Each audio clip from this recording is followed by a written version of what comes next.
Assalamualaikum warahmatullahi wabarakatuh.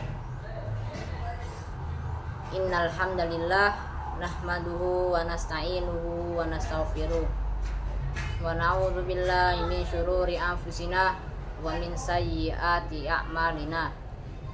May yahdihillahu fala mudhillalah wa may yudlil fala hadiyalah.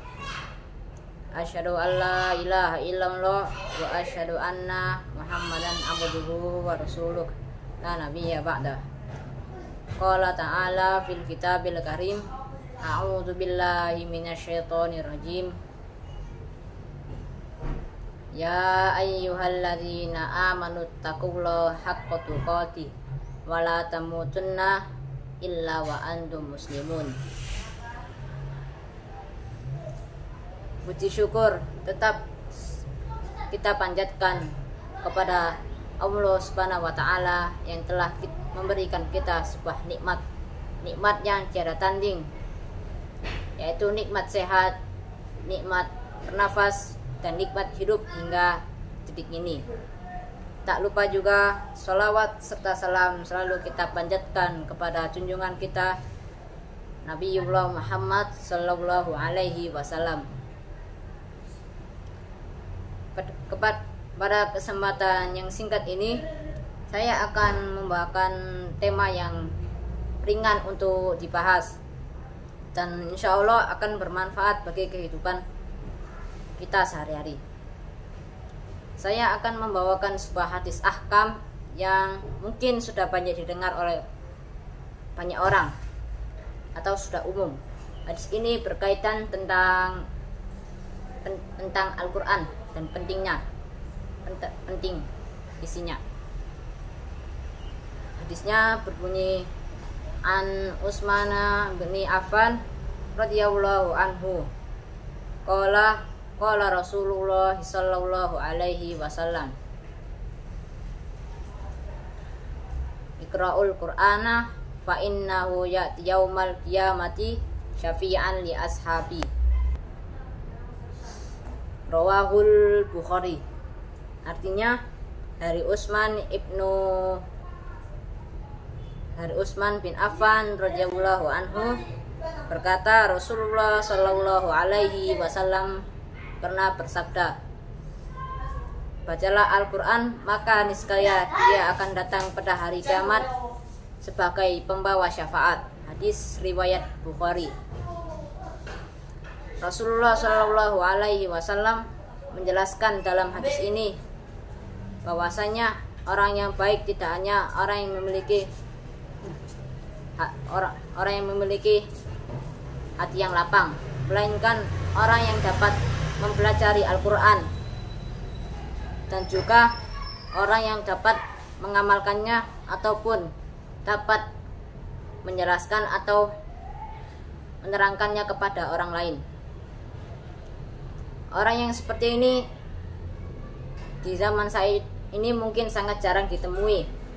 Sayang sekali di zaman saat ini banyak orang-orang di sekitar kita yang membaca Al-Quran itu hanya sekedar membaca, tidak memiliki niat apapun. Dan mungkin sekali memiliki niat, mungkin niatnya itu hanyalah untuk riya ataupun hanya ingin didengar orang lain. Ini adalah hal yang sangat memprihatinkan. Padahal hanya dengan kita memiliki niat yang bagus, Allah Subhanahu wa taala akan memberikan kita sebuah ganjaran. Dan apalagi kalau kita bisa mempelajarinya. Itu sungguh orang-orang yang dapat mempelajari Al-Quran adalah orang yang beruntung. Karena pada dasarnya Al-Quran adalah kitab yang tidak hanya digunakan untuk diimani ataupun hanya untuk sekedar dibaca, melainkan di dalam Al-Quran banyak sekali hal-hal yang dapat kita pelajari.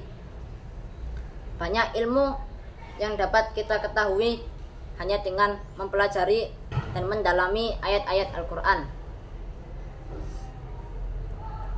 Lalu beruntung lagi jika orang itu mau mengamalkannya, tidak hanya mempelajarinya. Karena jika ilmu tanpa adanya tindakan nyata, maka itu hanya seperti pohon yang tidak memiliki buah. Lalu orang yang juga mengajarkannya kepada orang lain itu juga adalah orang yang sangat beruntung, dan itu adalah orang yang sebaik-baik orang di sisi Allah dan Nabi Muhammad SAW. Dengan dia mengajarkan juga kepada orang lain, dia dapat mendapatkan sebuah pahala jariah, pahala yang terus mengalir kepadanya dari orang-orang yang telah dia ajari, lalu orang yang diajari mengajari ke orang lain, dan terus berlanjut. Maka sebenarnya kita tidak merugi jika kita mau sedikit menghabiskan waktu kita untuk mempelajari apa yang ada di dalam Al-Quran. Karena pada dasarnya Al-Quran tempat semua ilmu berada, seperti contohnya ilmu keuangan dan ilmu tentang berdagang. Dan kita juga akan sangat beruntung jika kita mau mengajarkannya kepada orang lain. Pahala jariah bagi kita yang tak pernah berhenti hingga kita meninggal nanti. Mungkin ini saja yang dapat saya sampaikan. Semoga kultum yang saya bawakan ini dapat memiliki manfaat yang besar bagi para penonton hadirin. Akhiru kalam, wassalamualaikum warahmatullahi wabarakatuh.